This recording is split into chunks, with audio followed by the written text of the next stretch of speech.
Hello everyone, welcome back to Ajith movie motives YouTube channel. నేను ఈ వీడియోలో రీసెంట్గా మన తెలుగులో రిలీజ్ అయిన మ్యాన్షన్ హౌస్ మల్లేష్ అనే మూవీని ఎక్స్ప్లెయిన్ చేయబోతున్నాను. ఏంటి అజిత్, సడన్ గా ఫ్లాష్ మ్యాన్ లాగా వచ్చేసావు అని అనుకోవద్దండి. కొన్ని రీజన్స్ వల్ల ఇన్ని రోజులు వీడియోస్ పెట్టలేదు. ఇక్కడ నుంచి వీడియోస్ కన్సిస్టెంట్ గా వస్తాయి. అసలే గ్యాప్ వచ్చింది కదా, ఏ మూవీని ఎక్స్ప్లెయిన్ చేద్దామని థింక్ చేస్తుంటే ఈ మూవీ కనిపించింది. నిజంగా వర్త్ వాచ్. అసలు ప్లాట్ లైన్ ఏంటంటే, ఈ మూవీలో మన హీరో మల్లేష్ వాళ్ళ నాన్నగారిని చూస్తూ పచ్చి తాగుబోతవుతాడు. ఆ తర్వాత పెళ్లి చేసుకుంటే చివరికి ఎలాంటి ప్రాబ్లమ్స్ అతనికి ఎదురయ్యాయి, అతను ఒక ఇంపార్టెంట్ అని ఎలాంటి సిచ్యువేషన్ లో అతనికి తెలిసింది, ఇదంతా తెలియాలంటే మూవీ చూడాల్సిందే. చాలా ఇంట్రెస్టింగ్ గా ఉంటుంది. పెళ్లి గురించి, మగతనం గురించి టాపిక్స్ ఉంటుంది కాబట్టి వీలైనంత వరకు 18+ వాళ్ళు చూడడానికి ట్రై చేయండి. ఇంకా ఏ మాత్రం లేట్ చేయకుండా నేనైతే మూవీలోకి వెళ్ళిపోతాను. అంతకంటే ముందు మీకు ఏం చేయాలో తెలుసు కదండి, చిన్న లైక్ అండ్ స్మైల్ తో వీడియో స్టార్ట్ చేస్తాయండి. Thank you. మూవీ ఓపెన్ అవగానే ఇదిగో ఇప్పుడు మీరు స్క్రీన్ మీద చూస్తున్నారు కదా, ఇతనే మన మూవీలో హీరో అయినటువంటి మల్లేష్. చిన్నప్పుడు ఇతను వాళ్ళ నాన్న ఎప్పుడు చూసినా తాగుతూనే ఉంటాడు. మల్లేష్ కి వాళ్ళ నాన్న అంటే చాలా కోపం. కొంచెం కూడా మల్లేష్ తో ప్రేమగా ఉండేవాడు కాదు. రోజు వాళ్ళ అమ్మని టార్చర్ చేస్తూ ఎప్పుడు చూసినా మల్లేష్ ని వాళ్ళ అమ్మని కొడుతూనే ఉంటాడు. దీంతో అప్పటి నుంచే మల్లేష్ కి వాళ్ళ నాన్న అంటే కోపం, సిరాక్ అన్నీ ఇస్తుంటుంది. అయితే సడన్ గా ఒక రోజు మల్లేష్ నైట్ టైంలో వాళ్ళ నాన్న పడుకున్న సమయంలో అతను కూడా వెళ్ళి మందు తాగి వాళ్ళ నాన్నని కొట్టేసి ఇంట్లో నుంచే పారిపోతాడు. వేరే వాళ్ళ దగ్గర పనిలో జాయిన్ అవుతాడు. కొన్ని రోజులకే మల్లేష్ వాళ్ళ నాన్న చనిపోయారన్న న్యూస్ వస్తుంది. నాన్నగారు చనిపోయారని సాడ్ గా ఫీల్ అవ్వకుండా ఎంతో హ్యాపీగా తిరిగి ఇంటికి వెళ్తాడు. ఇంకా మా నాన్న టార్చర్ మా అమ్మకు ఉండదని ఇంటికి వెళ్ళిన తర్వాత అప్పటి నుంచి మల్లేష్ వాళ్ళ అమ్మ మల్లేష్ కి పెళ్లి చేయాలనుకుంటుంది. 25 ఏళ్ళు వచ్చేసాయి అతనికి. కానీ ఇప్పుడు అతనుకున్న అలవాటు ఏంటంటే, వాళ్ళ నాన్నగారిని చూసి వాళ్ళ నాన్న లాగానే మందుకు అలవాటు అయింటాడు చిన్నప్పటి నుంచే. మల్లేష్ వాళ్ళ ఇంట్లో లక్ష్మి అనే ఒక అమ్మాయి ఉంటుంది. మల్లేష్ ని బావా అని పిలుస్తూ. మల్లేష్ ఫ్రెండ్ గురించి చెప్పాలంటే ఇదిగో ఇతనే అంజీ. వీళ్ళిద్దరూ ఎప్పుడు కలిసే ఉంటారు అన్నట్టు. ఇంకో ఇంపార్టెంట్ విషయం చెప్పడం మర్చిపోయానండి, మల్లేష్ కి ఒక బావ ఉంటాడు. మల్లేష్ వాళ్ళ అమ్మ అన్న కొడుకు. ఇతనికి మల్లేష్ కి అస్సలు పడదు. ఎప్పుడు చూసినా కొట్టుకుంటూనే ఉంటారు. మెయిన్ ప్రాబ్లం ఏంటంటే వీళ్ళిద్దరి మధ్య ల్యాండ్ సమస్య. ఇతనికి రావాల్సిన ల్యాండ్ అతనికి వచ్చేసిందని, ఇప్పటికే మా తాత ఆస్తి మొత్తం నీకే వచ్చింది, మా అమ్మగారి పేరు మీద ఉన్న ఆస్తి అయినా మాకు ఉండని అని మల్లేష్ అతని బావతో గొడవ పడతాడు. మల్లేష్ వాళ్ళ బావ పేరు శంకర్. శంకర్ కు ఒక భార్య, కూతురు అండ్ అమ్మ. ఇదే వీళ్ళ ఫ్యామిలీ. రోజు తాగడం, ఊర్లో లొల్లి చేయడం, అంజితో కలిసి ఇలా రోజులు గడిచిపోతూనే ఉండేది. సడన్ గా ఒకరోజు మల్లేష్ వాళ్ళ అమ్మ చాలా సీరియస్ అవుతుంది. నువ్వు పెళ్లి చేసుకోవాలి, రేపు పెళ్లి చూపులకు రావాలని ఎమోషనల్ అవడంతో మల్లేష్ కూడా ఇంకా వేరే ఆప్షన్ లేక అమ్మ అడిగిందని పెళ్లి చూపులకు రెడీ అవుతాడు. అమ్మాయి అందంగా ఉండాలని చెప్పి ఫైనలీ నెక్స్ట్ డే పెళ్లి చూపులకి వెళ్ళి అమ్మాయిని చూసిన తర్వాత మల్లేష్ కి అమ్మాయి నచ్చేస్తుంది. ఇద్దరు ఫ్యామిలీస్ ఒకరితో ఒకరు మాట్లాడుకుంటూ ఉన్నారు. నా కొడుకు మల్లేష్ ఉన్నాడే చాలా మంచోడు, ఎలాంటి చెడ్డ అలవాటు లేదు, ఊర్లో మంచి పేరుందని మల్లేష్ వాళ్ళ అమ్మ చెప్తూ ఉంటే, నేను పెళ్లి కూతురుతో కొంచెం పర్సనల్ గా మాట్లాడాలని పెళ్లి కూతురుని లోపల తీసుకెళ్లి, చూడమ్మాయి నేనేమున్నా స్ట్రైట్ గా చెప్పేస్తా, నాకు మందు అలవాటు ఉంది, బాగా తాగుతాను, అప్పుడప్పుడు గొడవల్లోకి వెళ్తా, ఇవన్నీ నీకు ఓకే అయితేనే నన్ను పెళ్లి చేసుకో. నేను ఇదంతా ముందే ఎందుకు చెప్తున్నానంటే, ఎందుకో నాకు కూడా నువ్వు నచ్చావు.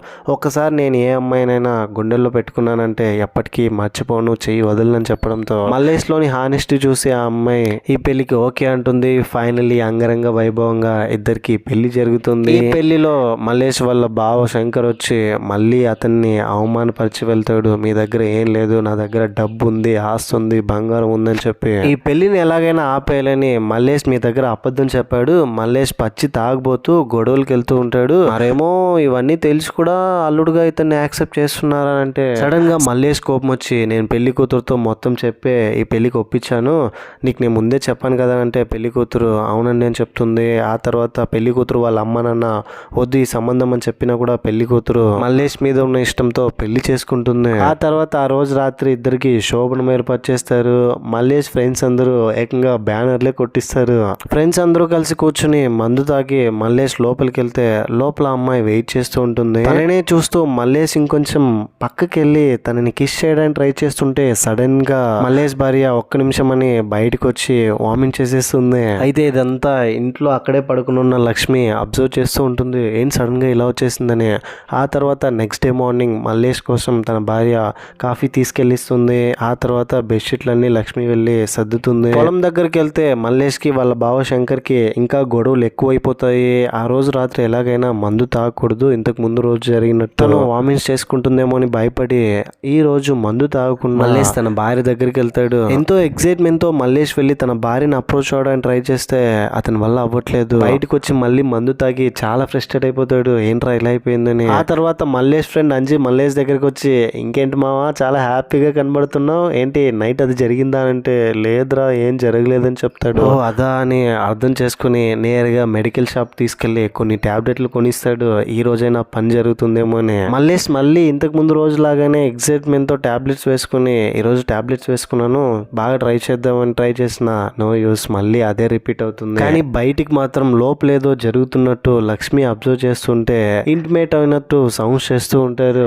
లక్ష్మి ఏం చేస్తుందంటే నిజంగానే వీళ్ళిద్దరూ కలుస్తున్నారా లేదా యాక్ట్ చేస్తున్నారా అని డౌట్ వచ్చి కిటికీలో నుంచి చూస్తే మంచం తోస్తూ సౌండ్ చేస్తున్నది చూసి అసలు లోపల ఏం జరుగుతుందో తెలుసుకుంటుంది. లక్ష్మి చూసేసిన విషయం మల్లేష్ కి తెలిసి అతని ఫ్రెండ్ అంజీ దగ్గర డిస్కస్ చేస్తాడు. ప్రపంచంలో ఎవరికైతే తెలియకూడదో వాళ్ళకి తెలిసిపోయింది, ఊరంతా ఊదేస్తుంది, ఎలాగైనా దాన్ని ఎవరికి చెప్పకుండా ఆపాలని వెళ్లే లోపే లక్ష్మి ఏం చేస్తుందంటే నేరుగా మల్లేష్ వాళ్ళ బావ శంకర్ వాళ్ళ భార్య దగ్గర జరిగిందంతా చెప్పేస్తుంది. ఈ విధంగా అతనికి మ్యాటర్ లేదేమో, నేను మొత్తం చూసేస్తానని చెప్తే, నాతో ఇలా చెప్పినట్టు ఎవరితోనూ చెప్పకు, అది వాళ్ళ పర్సనల్ అని తనని తిడుతుంది లక్ష్మిని. ఈ లోపే మల్లేష్ బావ శంకర్ ఇది వినేస్తాడు. నేరుగా మెడికల్ షాప్ దగ్గరికి వెళ్ళి, ఇంతకు ముందు మల్లేష్ గడు ఏదైనా టాబ్లెట్స్ తీసుకుపోయాడనంటే మెడికల్ షాప్ లో ఉన్న అతను నిజం చెప్పేస్తాడు, అతనికి మ్యాటర్ లేదు, టాబ్లెట్లు తీసుకెళ్లాడని. ఈ లోపు మల్లేష్ గురించి తెలుసుకుని మల్లేష్ ఫ్రెండ్ అంజీ అతన్ని హాస్పిటల్ తీసుకెళ్తాడు. డాక్టర్ మొత్తం పరిశీలించిన తర్వాత, ఇక మీదట నువ్వు సంసారానికి పనికి రావాలంటే మందు ఆపేయాలి, మందు ఆపడం ఎప్పుడైతే స్టార్ట్ చేస్తావో అప్పటి నుంచి నీ ప్రైవేట్ పార్ట్ కూడా పని చేయడం స్టార్ట్ చేస్తుందని చెప్తాడు. అరే నేను మందు మానేయడం ఏంట్రా అని డాక్టర్ మీదే కోపంతో మల్లేష్ అంజీ పైన కోపంతో అక్కడ నుంచి వచ్చేస్తాడు. నాకేం కాలేదు, నేను బాగానే ఉన్నానని. ఈ లోపు అక్కడికి శంకర్ వచ్చి అందరి ముందు మల్లేష్ గారికి మ్యాటర్ లేదంట అని చెప్పేస్తాడు. చాలా అవమానంగా ఫీల్ అవుతాడు మల్లేష్.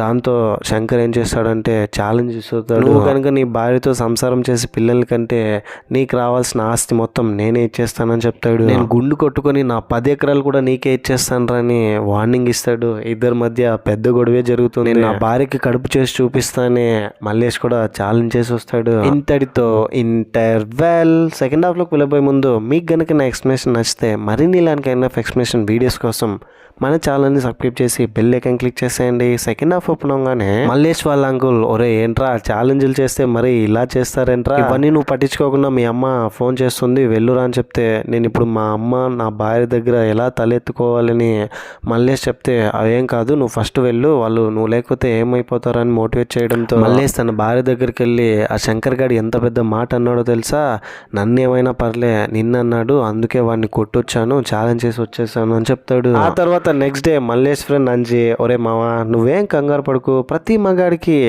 ఉన్న సమస్య నీకు ఉంది, కొంచెం మనం కాన్సన్ట్రేషన్ చేసామంటే చాలు మొత్తం సెట్ అయిపోతుంది. ములక్కాడలో వంటకాలు, డ్రై ఫ్రూట్స్, ఉడకబెట్టిన గుడ్లు, కామశాస్త్ర పుస్తకాలు, దుంపలు, పుట్టతేనె, తాటికల్లు, మల్లెపూల వాసన, ఇవన్నీ ట్రై చేస్తాడు. ఈ లోపే మల్లేష్ కి మ్యాటర్ లేదని తెలుసుకుని తన భార్య పుట్టింటి వాళ్ళు వచ్చి ఇంటికి తీసుకెళ్లిపోతారు, తనకి ఇష్టం లేకపోయినా. ఇది తెలుసుకున్న మల్లేష్ వాళ్ళ ఇంటి దగ్గరికి వెళ్ళి గొడవ పెట్టుకుని మరి తన భార్యను తిరిగి ఇంటికి తీసుకొస్తాడు. ఇంటికి వచ్చిన తర్వాత మళ్ళీ ఒకసారి ఫిజికల్ గా ఇంటిమేట్ అవడానికి ట్రై చేస్తారు, కానీ వర్కౌట్ అవ్వదు. అప్పటి నుంచి ఇంకా లాభం లేదని మల్లేష్ కూడా మారి తాగడం మానేయాలనుకుంటాడు. ఆ రోజు మందు తాగుడు, ప్రేమగా ఉంటాడు తన భార్య దగ్గర. ఈ విషయం తెలుసుకున్న వీడు గనక ఇప్పుడు మందు మానేసి ఛాలెంజ్ లో గెలిస్తే నేను నా 10 ఎకరాలు ఇవ్వడంతో పాటు గుండు కొట్టించుకోవాలి, నాకు చాలా అవమానంగా ఉంటుంది, వీడు ఎట్టి పరిస్థితుల్లోనూ మందు మానడానికి వీలు లేదని అప్పటి నుంచి మల్లేష్నే ఫాలో అవుతారు. ఎక్కడ వెళ్తున్నాడు, ఎవరిని కలుస్తున్నాడు, మందు తాగుతున్నాడా లేదా, ఒకవేళ తాగకపోతే మనమే వెళ్ళి వాడి ముందు పెడదామని వెళ్ళి పెడితే మల్లేష్కి విషయం తెలిసి మందు బాటిల్ తీసుకొచ్చి శంకర్ ముందు పగలగొడతాడు ఫుల్ కోపంతో. ఆ రోజు రాత్రి మల్లేష్ తన భార్యతో ప్రేమగా, నేను మందు మానేశాను, ఇంకా మనం హ్యాపీగా ఉండొచ్చు అని చెప్తూ ఉంటే, ఇంకో 4 రోజుల తర్వాత మంచి ముహూర్తం ఉంది, మనం అప్పుడు చేద్దామని చెప్తే, నా కోసం సినిమాలో ఉన్నట్టు పొట్టిగా ఉన్న మోడర్న్ డ్రెస్ వేసుకోవచ్చు అని చెప్తే, చిచి నేను అలాంటి వేయనని చెప్తూ ఉంటుంది. అలా ఇద్దరు కలిసి కబుర్లు చెప్పుకుని మాట్లాడుకుంటూ పడుకుంటే తెల్లారేసరికి ఒక సాడ్ న్యూస్. అదేంటంటే మల్లేష్ వాళ్ళ అమ్మ చనిపోతుంది. సొంత అత్త చనిపోయినా కూడా బాధపడకుండా శంకర్ మళ్ళీ మల్లేష్ వాళ్ళ ఇంటికి వచ్చి మల్లేష్ని అవమానపరుస్తాడు. చనిపోయింది మా అత్త, సాంప్రదాయాలన్నీ మా కులపు వాళ్ళకి ఎలా చేస్తారో అలాగే చేయాలని చెప్తే మల్లేష్కి ఇంకా కోపం వస్తుంది. ఇదే సరైన అవకాశం అని చేతిలో మందు బాటిల్ తీసుకుని గ్లాస్లో పోసి సర్లే నేను కూడా మంచోన్నే, ఏదో ల్యాండ్ సమస్య వల్ల మన మధ్య గొడవలు వచ్చాయి కానీ ఇదిగో తీసుకో తాగు, మిగతా జరగాల్సిన కార్యక్రమాలన్నీ మనం ఇద్దరం కలిసి చేద్దామని అంటే మల్లేష్ కోపం వచ్చి ఆ మందుని శంకర్ మొహం మీద కొడతాడు. ఇంకా అవమానంగా ఫీల్ అయ్యి అక్కడి నుంచి వెళ్ళిపోతాడు భార్యని తీసుకుని శంకర్. మల్లేష్ తల్లి చనిపోయిన బాధలో ఉంటే మల్లేష్ ఫ్రెండ్ రాజేష్ అనే ఒక అతను ఇప్పుడు వచ్చి అమ్మ చనిపోయిన విషయం నాకు ఎందుకురా చెప్పలేదు, నాకు తెలిసి వచ్చేసరికి అంత్యక్రియలు అయిపోయాయిరా, చాలా బాగా చూసుకునేది, సొంత కొడుకులాగా నన్ను అని చుట్టా కాలుస్తుంటే ఆ చుట్టాను చూసి నాకు కూడా ఏమంటాడు, ఇది ఒక్కసారి పిలిస్తే మళ్ళీ మళ్ళీ కావాలనిపిస్తుంది, నేనే సఫర్ అవుతున్నాను, దీన్ని వదిలేయలేక వద్దు అని చెప్పినా కూడా మల్లేష్ దాన్ని లాక్కుని మరీ తాగుతాడు. మెల్లగా అతని దగ్గర ఉన్న ప్యాకెట్స్ అన్నీ తీసుకుంటాడు. ఆ చుట్టాలో ఉన్న డ్రగ్స్కి అలవాటు అవుతాడు. చాలా డిప్రెస్ అయిపోతాడు. కొన్ని రోజులకి మల్లేష్ వాళ్ళ ఇంటికి వాళ్ళ ఏరియా పోలీసులు వచ్చి డ్రగ్స్ ఉందని, ఇల్లీగల్గా ఇతను సప్లై చేస్తున్నాడని ఇన్ఫర్మేషన్ వచ్చిందని అతను తీసుకెళ్ళిపోతుంటే మల్లేష్ భార్య చాలా కంగారు పడి ఇతను అలాంటివి ఏం చేయడండి, నమ్మండి అని చెప్తూ ఉంటే కూడా తీసుకెళ్ళిపోతారు. ఆ తర్వాత మల్లేష్ భార్య మల్లేష్ వాళ్ళ అంకుల్ తీసుకుని పోలీస్ స్టేషన్కి వెళ్తే అందరినీ బయటికి పంపించేసి మల్లేష్ భార్యని, అయినా ఇప్పుడు వాడిని ఇంటికి తీసుకెళ్ళి ఏం చేస్తా, వాడికి అసలే మ్యాటర్ కూడా లేదంటగా, నీ భర్త డ్రగ్స్ కేసులో ఇరుక్కున్నాడు, సోమవారం కోర్టులోకి రండి అప్పుడు చూసుకుందాం, అప్పటి వరకు వాడిని విడిపించే ప్రసక్తే లేదని చెప్తాడు. దీంతో మల్లేష్ భార్య ఎమోషనల్ అవుతూ బయటకు వచ్చి వాళ్ళ అంకుల్తో జరిగిందంతా చెప్తుంది.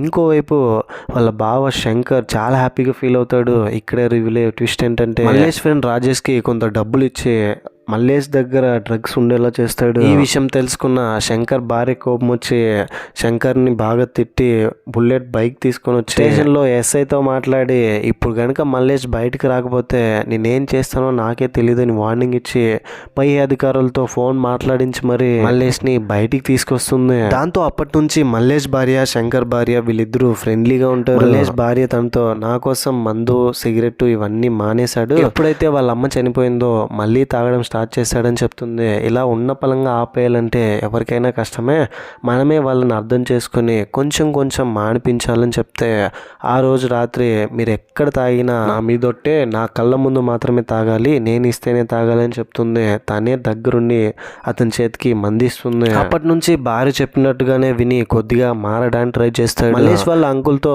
వాళ్ళ నాన్న గురించి అడిగితే మీ నాన్న చాలా మంచోడ్రా, వచ్చి తాగుబోతు అవడానికంటే ముందు ఊర్లో చాలా పేరు సంపాదించాడు, మీ నాన్న అంటే అందరికీ గౌరవం ఉండింది ఒకప్పుడు, మీ నాన్న ఎంత మంచోడంటే మీ అమ్మ గొప్పింటి జమీందారు కూతురు అయినప్పటికీ మీ అమ్మ వాళ్ళ నాన్న అమ్మాయిని చేతిలో పెట్టి తీసుకెళ్ళమని చెప్పేశాడు. ఆ తర్వాత నువ్వు కూడా మీ నాన్నను వదిలేసి వెళ్ళిపోవడంతో నిన్ను తలుచుకుని డిప్రెషన్లో ఇంకా మందుకు బానిసైపోయాడురా, పాపం రా మీ నాన్న, నిజంగానే నీ మీద ప్రేమ ఉందని చెప్తాడు. అప్పటి వరకు వాళ్ళ నాన్నని అసహించుకున్న మల్లేష్ వాళ్ళ నాన్న ఫోటో చూసి ఫస్ట్ టైం పాజిటివ్గా రియాక్ట్ అవుతాడు. ఇదంతా తన భార్యతో చెప్పుకుంటూ మల్లేష్ ఫ్రెండ్ రాజేష్కి శంకర్ కొంత డబ్బు ఇచ్చి డ్రగ్స్ కేసులో మల్లేష్ ఇరుక్కునేలా చేసింటాడు కదా, రాజేష్ని చాలా తక్కువ చూడడంతో అతనికి ఇవ్వాల్సిన డబ్బు ఇవ్వకపోవడంతో చాలా ఎమోషనల్ అయ్యి మల్లేష్ ఫోన్ చేసి చెప్పేస్తాడు, ఇదంతా చేసింది మీ బావే, మీ బావ వల్లే నువ్వు డ్రగ్స్ కేసులో ఇరుక్కొని పోలీస్ స్టేషన్కి వెళ్ళావు, తన బావే ఇదంతా చేశాడని ఫుల్ కోపంతో మల్లేష్ శంకర్ పై గొడవకి వెళ్తాడు. ఇద్దరి మధ్య పెద్ద ఫైట్ నడుస్తుంది.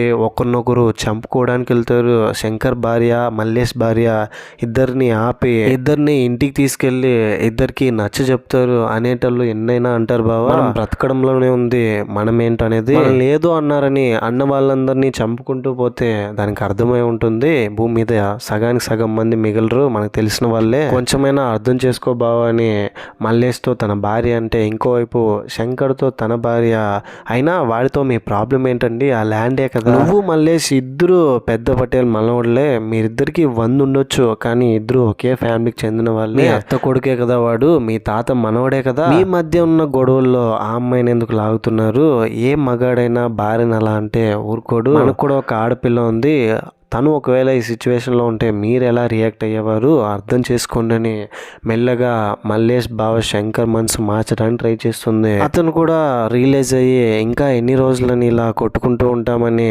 మల్లేష్ బావ శంకర్ నేరుగా ఇంటికి వెళ్ళి మల్లేష్ భార్యతో, చూడమ్మా ఒక అన్న అనుకొని నన్ను క్షమించు, ఆ మధ్య గొడవల్లో అనవసరంగా నిన్ను లాగామని చెప్తాడు. ఆ తర్వాత అక్కడి నుంచి వచ్చేస్తే మల్లేష్ కూడా ఇదంతా విని కొద్దిగా కామ్ అవుతాడు. శంకర్ భార్య ఈ రోజు మంచి ముహూర్తం ఉంది, ఈ రోజు కార్యం పెట్టుకోండి అని చెప్పడంతో మల్లేష్ ఇంటికి రాగానే కొత్త బట్టలు వేసుకొని మల్లేష్ భార్యని అప్రోచ్ అవడానికి ట్రై చేస్తాడు. ఇద్దరి మధ్య అన్ని మంచిగానే జరుగుతుంది. ఈసారి కొద్ది రోజులకే మల్లేష్ భార్య ప్రెగ్నెంట్ అవుతుంది. తన శ్రీమంతం ఫంక్షన్ కి శంకర్ భార్య కూడా వస్తారు. ఇక్కడే రివీల్ అయ్యే ఇంకో ట్విస్ట్ ఏంటంటే మల్లేష్ వాళ్ళ నాన్న పచ్చి తాగబోతు కాదు, మంచోడని వాళ్ళ అంకుల్ చెప్పింటాడు కదా మల్లేష్ తో. నిజానికి మల్లేష్ వాళ్ళ నాన్న అంత మంచోడేం కాదు, తాగబోతే చిన్నప్పటి నుంచే వాళ్ళ అమ్మను కూడా ఎలా పడగొట్టింటాడంటే రోడ్డు మీద సైకిల్ తొక్కుంటూ వస్తుంటే చేతిలో ఒక ఫ్లవర్ పట్టుకుని వెళ్ళి తను పడిపోతే పైకి లేచి నిల్చోబెట్టడంతో అప్పటి నుంచే వీళ్ళిద్దరి మధ్య కెమిస్ట్రీ కుదిరి ప్రేమించుకుంటాడు. ఇష్టం లేకపోయినా కూతురు ప్రేమించిందని తెలిసి మల్లేష్ వాళ్ళ నాన్న మీద కోపంతోనే వాళ్ళని ఇద్దరిని కలిపి పెళ్లి చేస్తాడు. నేను వాడికి వాళ్ళ నాన్న గురించి చెప్పిందంతా అబద్ధం, వాడు మారుతాడనే వాళ్ళ నాన్న గురించి పాజిటివ్గా చెప్పానని శంకర్ దగ్గర చెప్తే శంకర్ కూడా అందుకు రిగ్రెట్ ఫీల్ అవుతాడు. ఎందుకంటే చిన్నప్పటి నుంచే మల్లేష్ దగ్గర మీ నాన్న మందు తాగుతాడు, నువ్వు కూడా తాగని మోటివేట్ చేసింటాడు. ఏదైతేనేం ఫైనలీ మల్లేష్ అండ్ శంకర్ ఇద్దరు కలిసారు. మల్లేష్ అండ్ వాళ్ళ భార్య కూడా హ్యాపీగా ఉన్నారు. ఎప్పుడైతే వీళ్ళిద్దరి మధ్య బాండింగ్ పెరిగిందో మల్లేష్ కూడా ప్రేమగా తాగడం మానేశాడు. ఇద్దరి మధ్య అన్ని సక్రమంగా జరిగింది. Happy ending. ఈ మూవీపై మీ ఒపీనియన్ ఏంటి, నా ఎక్స్ప్లెనేషన్ మీకు ఎలా అనిపించింది అనే దాన్ని ఏదో ఒకటి కింద కమెంట్ బాక్స్లో తప్పకుండా నాతో షేర్ చేసుకోండి. ఇలా కైండ్ ఆఫ్ మరిన్ని మూవీస్ అండ్ ఎక్స్ప్లెనేషన్ వీడియోస్ కోసం మన ఛానల్ని సబ్స్క్రైబ్ చేసి బెల్ ఐకాన్ క్లిక్ చేసేయండి. ఇంకో ఇంట్రెస్టింగ్ మూవీ ఎక్స్ప్లెనేషన్ వీడియోతో మీ ముందు ఉంటాను. అంతవరకు సేఫ్గా ఉండండి, నవ్వుతూ ఉండండి, నవ్విస్తూ ఉండండి. Thank you. జై హింద్.